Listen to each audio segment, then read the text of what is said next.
कांग्रेस के वरिष्ठ नेता हैं और अभी मंत्री महोदय द्वारा एक सवाल कहा जा रहा है कि बीकानेर में उनके अलावा कोई भी युवा ऐसा नहीं है जो क्या चुनाव लड़ने के लिए सक्षम है, तो आपका इस बारे में क्या राय है?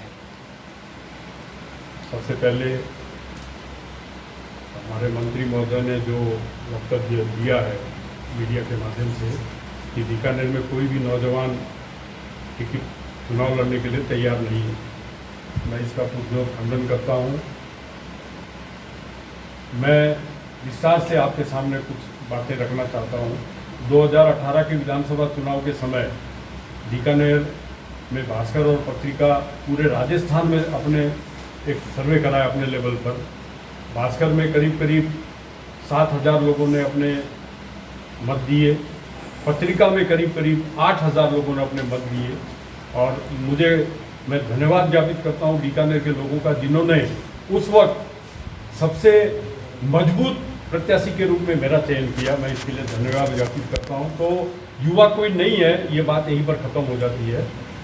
लेकिन मैं आपके माध्यम से ये जरूर कहना चाहूँगा कि कांग्रेस पार्टी 1980 से एक व्यक्ति को लगातार 9 बार टिकट दे रही है और वो व्यक्ति ये कह रहा है कि बीकानेर में कोई भी नौजवान चुनाव लड़ने के लिए तैयार नहीं है।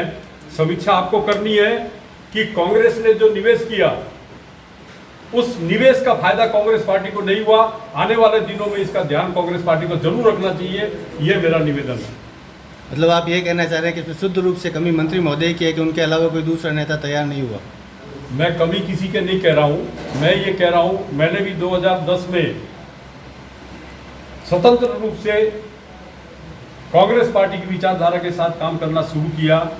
मैं आपको कम से कम 20 नाम गिना सकता हूं जो लोग मेरे साथ उस वक्त काम करने के लिए आए, जिसमें मेरे बगल में बैठे हरी सिंह जी व्यास, ये 2009 में एकदम युवा थे, यूथ कांग्रेस के चुनाव में इन्होंने मेंबरशिप की थी।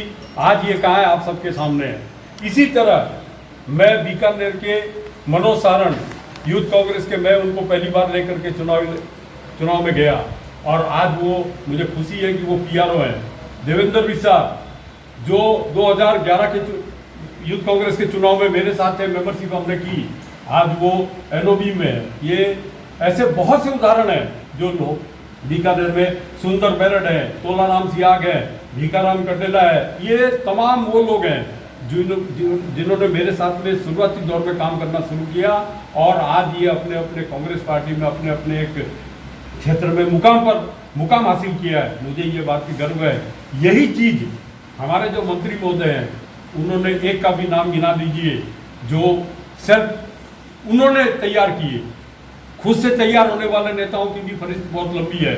संजय आचार्य को देखिए, कितने अच्छे स्तर पर राजनीति कर रहे हैं, किसी के योगदान से नहीं कर रहे। अरुण व्यास है, वो किस तरीके से राजनीति कर रहे हैं, वो भी किसी के आशीर्वाद से राजनीति उन्होंने नहीं की। मैं हूँ, मैंने भी कभी किसी के आशीर्वाद से राजनीति नहीं की।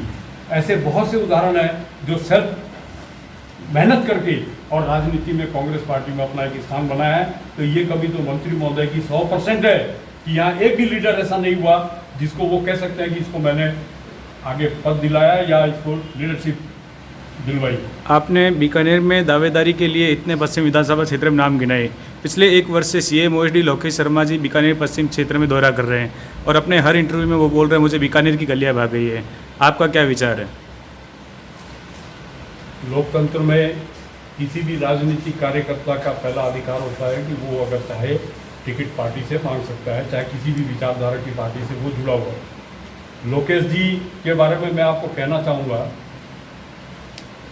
मैं देख रहा हूँ पिछले 5-6 महीने से लोकेश जी बीकानेर आ रहे हैं और जिस तरीके से लोगों का प्यार उनको मिल रहा है, ये प्यार एक तरफा नहीं हो सकता, ये आप लोग भी मानते हो।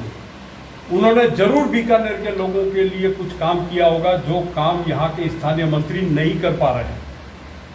और कांग्रेस विचारधारा के जो लोग हैं उनको सेकंड ऑप्शन की जरूरत पड़ी तो उन्होंने लोकेश शर्मा जैसे व्यक्ति को चुना जो बीकानेर में लोगों को प्यार दे रहा है, लोगों का सम्मान कर रहा है, यहाँ लोगों की हर छोटी मोटी समस्याओं को सुनने की वो काबिलियत रख रहा है। और उसका चूंकि वो सीएम साहब के ओएसडी हैं तो वो बीकानेर में इतना हस्तक्षेप कर सकते हैं अधिकारियों के माध्यम से कि लोगों का काम हो। अभी आप देखें तो बीकानेर में जो हमारे मंत्री महोदय हैं उनके परिवार के अलावा किसी की भी बात कोई भी अधिकारी सुनने को तैयार नहीं है।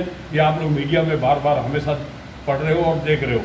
तो लोकेश जी अगर यहाँ आकर के टिकट मांगने का प्रयास कर रहे हैं और पार्टी उनको टिकट दे रही है, तो एक कांग्रेस जन होने के नाते मेरा भी दायित्व बनता है कि कांग्रेस पार्टी का जो प्रत्याशी घोषित किया जाए उसके साथ चुनाव में लगना चाहिए। मैं 2018 में कल्ला जी को पार्टी ने टिकट दिया तो उनके साथ में पूरी ईमानदारी के साथ लगा हुआ था, ये आप सबने देखा है।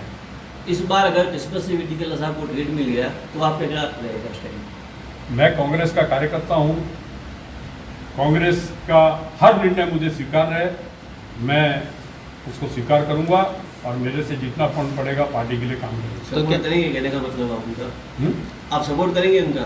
कांग्रेस का सपोर्ट करूंगा। मैंने कभी व्यक्तिगत राजनीति नहीं की। मैं कांग्रेस विचारधारा का व्यक्ति हूँ, मैं गांधी की विचारधारा का व्यक्ति हूँ, मैं कांग्रेस पार्टी के साथ में रहूँगा। ये मैं तो क्या राजकुमार केड़ू स्वयं दावेदारी करने का मानस पूर्ण रूप से ढा चुके हैं? बिल्कुल नहीं। लोकेश जी टिकट मांग रहे हैं, ये उनका अधिकार है।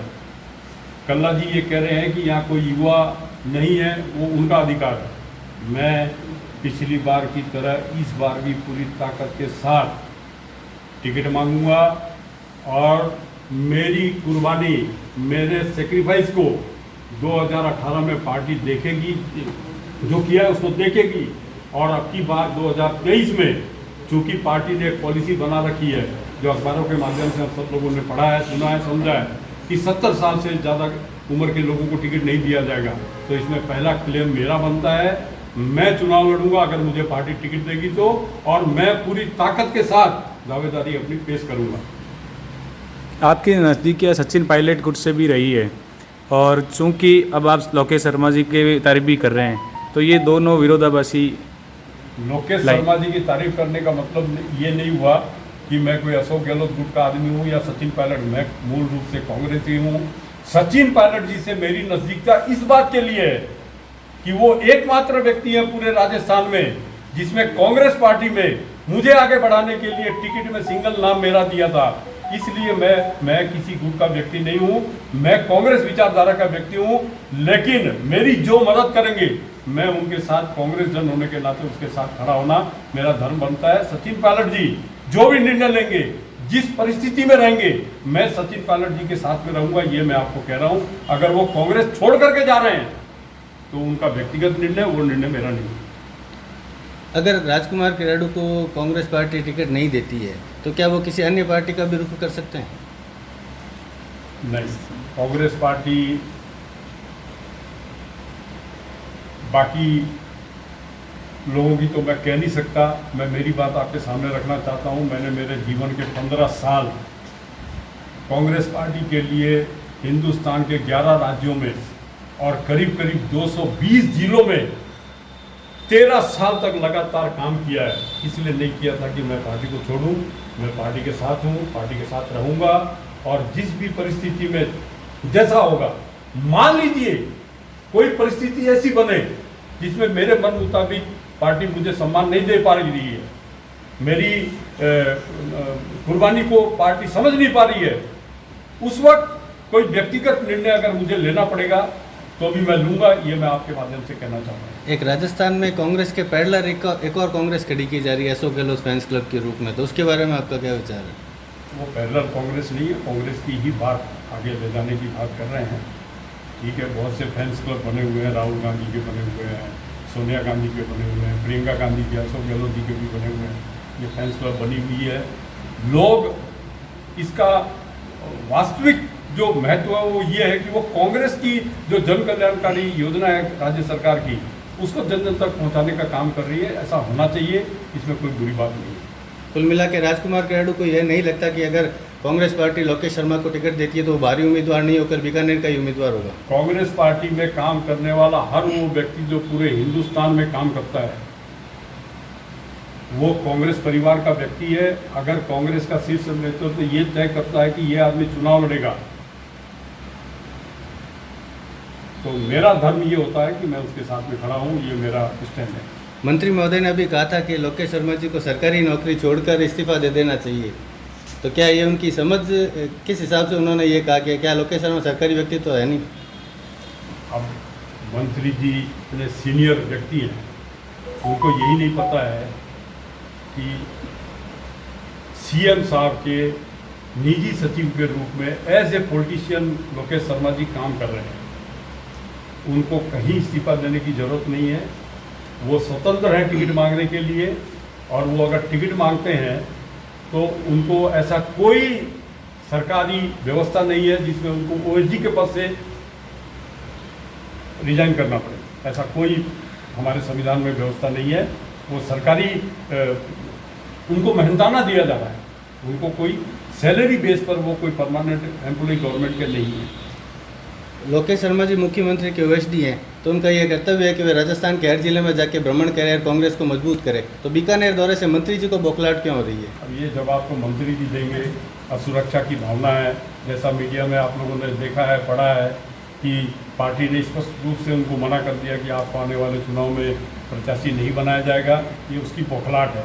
नहीं तो जरूरत क्या पड़ रही है बार बार ये बात कहने की, मैं फिट हूँ, मैं चुनाव लड़ूंगा? जरूरत ही नहीं है। आप 1980 से चुनाव लड़ रहे हो, आपको क्या जरूरत है लोगों के सामने ये बात कहने की कि मैं फिर चुनाव लड़ूंगा? इसका मतलब कहीं ना कहीं कुछ है जो उनके पक्ष में नहीं है, इसलिए वो ऐसी बातें कर रहे हैं। राजकुमार किराड़ू कांग्रेस कार्यकर्ता होने के साथ साथ समाज का एक बुद्धिजीवी वर्ग से जुड़े हुए हैं और आपकी समाज में एक मौजूदा स्थिति है, तो पुष्करना बाहुल्य क्षेत्र में लोकेश शर्मा जी की दावेदारी को आप किस तरह देखते हैं?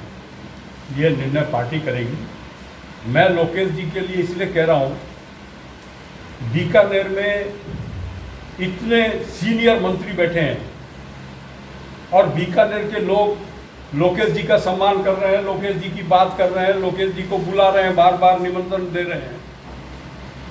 ये कमी कहाँ है? ये सवाल मैं आप लोगों के माध्यम से बीकानेर की जनता पे छोड़ना चाह रहा हूँ कि लोगों को राहत चाहिए। अल्टीमेटली राजनीति है क्या? लोगों को राहत मिले। सरकार क्या करती है वो अगर लोकेश जी से मिल रहा है तो शायद समाज और जाति और धर्म पे बंटवारा नहीं होना चाहिए। पार्टी अगर निर्णय कर रही है, हम उनके साथ हैं। Okay, thank you.